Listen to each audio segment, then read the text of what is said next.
दोस्तों, BSc limited की बात करें तो यहाँ पे कुछ बड़ी अपडेट निकल के आ रही है जिसको हम समझेंगे।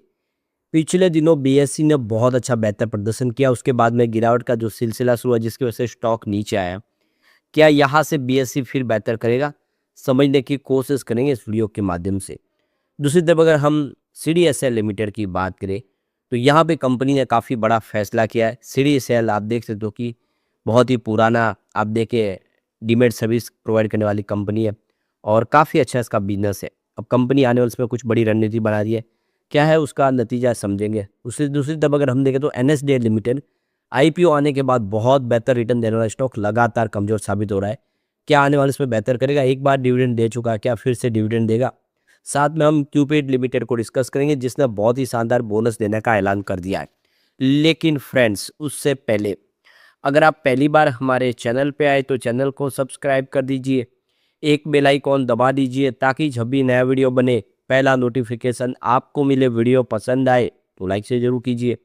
चलो फ्रेंड्स, वीडियो स्टार्ट करते हैं। मैं हूँ आपका दोस्त एस बी दवे और हमारे अपने चैनल ऑनलाइन कमाई में आपका बहुत बहुत स्वागत है। सबसे पहले बीएससी लिमिटेड के कारोबार की बात करें तो 2750 पर क्लोजिंग थी। 0.38% की गिरावट देखने को मिली।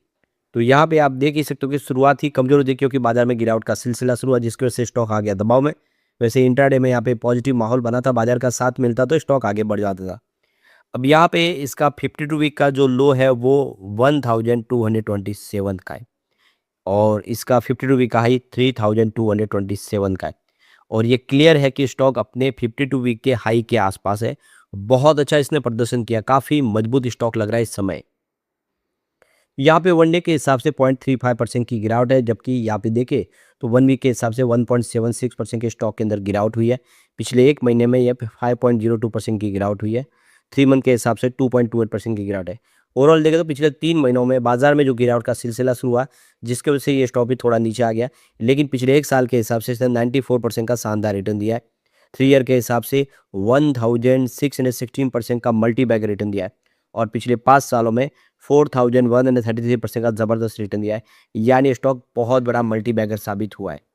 अब यहाँ पे जो बड़ी अपडेट निकल के आ रही है, बीएससी की तरफ से जो एक्सचेंज को जानकारी दी है कि यहाँ पे सिक्योरिटी एक्सचेंज की तरफ से जो अप्रूवल दिया गया है जहाँ पे एक नया डेरिवेटिव कॉन्ट्रैक्ट लॉन्च किया गया है बीएससी सेंसेक्स 30 इंडेक्स।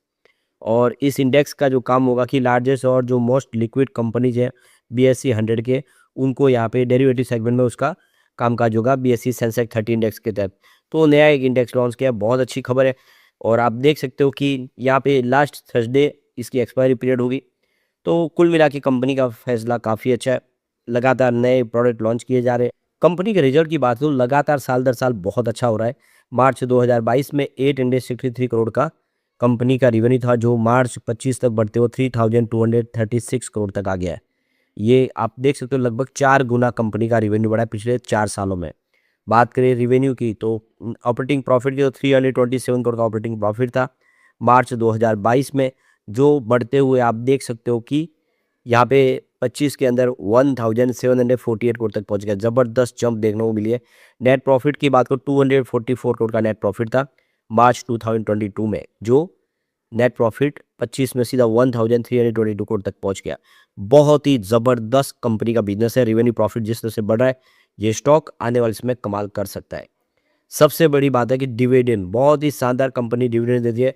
2023 में 12 रुपीज़ का डिविडेंड दिया था और 24 में इसने 15 रुपीज़ का डिविडेंड दिया, जबकि 25 में इसने लगभग 23 रुपीज़ का ज़बरदस्त डिविडेंड दिया है। तो लगातार डिविडेंड बढ़ रहा है और आप समझ सकते हो कि ये डिविडेंड के लिए रूप में भी इसको खरीदा जा सकता है। काफ़ी अच्छा डिविडेंड देने वाली कंपनी है। अब सीडीएसएल लिमिटेड की बात करें तो 1226 पर क्लोजिंग थी जहाँ पे 1.10% की गिरावट देखने को मिली। यहाँ पे देख दो जिसका 1047 का 52 वीक का लो और हाई 1828 का। इस समय स्टॉक अगर आप देखें तो अपने 52 वीक के लो के आसपास है। स्टॉक काफ़ी ज़्यादा दबाव में आ गया गिरावट की वजह से, जो बाजार में पिछले एक साल से गिरावट का सिलसिला शुरू हुआ जिसकी वजह से स्टॉक नीचे आया। तो यहाँ पे वनडे के हिसाब से 1.25% की गिरावट है, जबकि पिछले एक सप्ताह में 5.53% की इसमें गिरावट हो चुकी है। पिछले एक महीने में 8.06% गिरा है, जबकि 3 मंथ में 21% की भारी गिरावट हुई है। लेकिन 1 ईयर के हिसाब से 4% की तेजी है। पिछले 3 सालों में 141% का इसने रिटर्न दिया है, जबकि 5 साल के हिसाब से 308% का रिटर्न है। यानी जो लॉन्ग टर्म इन्वेस्टर उसको इसमें फ़ायदा हुआ है।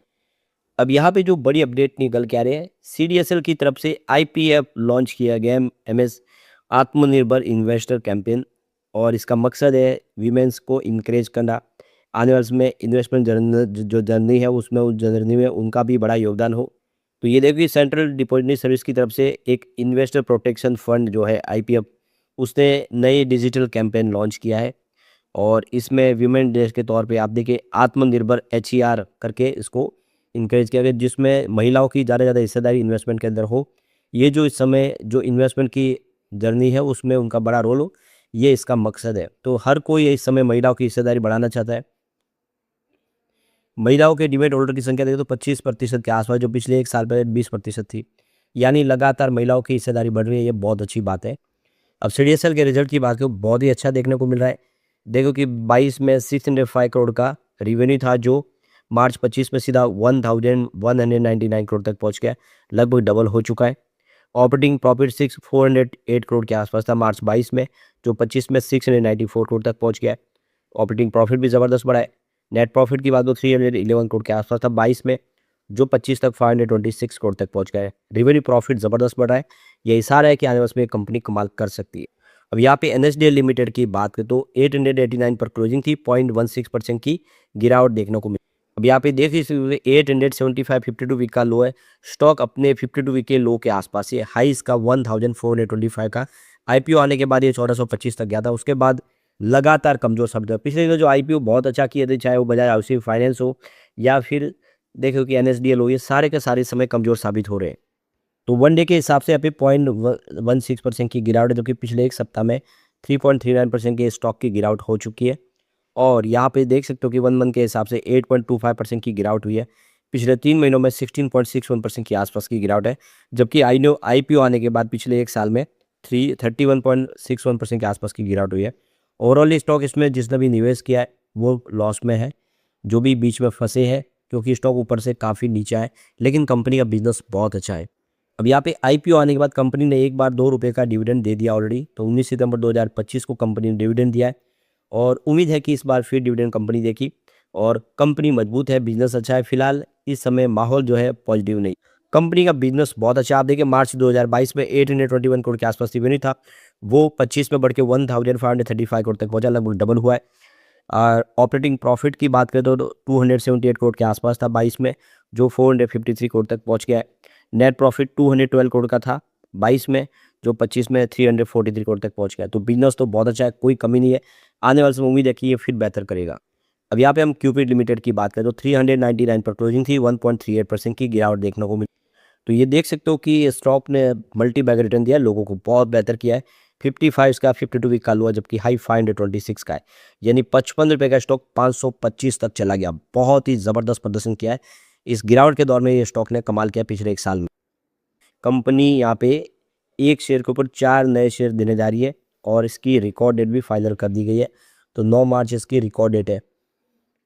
तो यहाँ पे देखो कि 9 मार्च 2026 को जिनके डीमैट अकाउंट में शेयर होंगे वो सारे के सारे एलिजिबल होंगे, उनको कंपनी की तरफ से शेयर जारी किए जाएंगे बोनस के।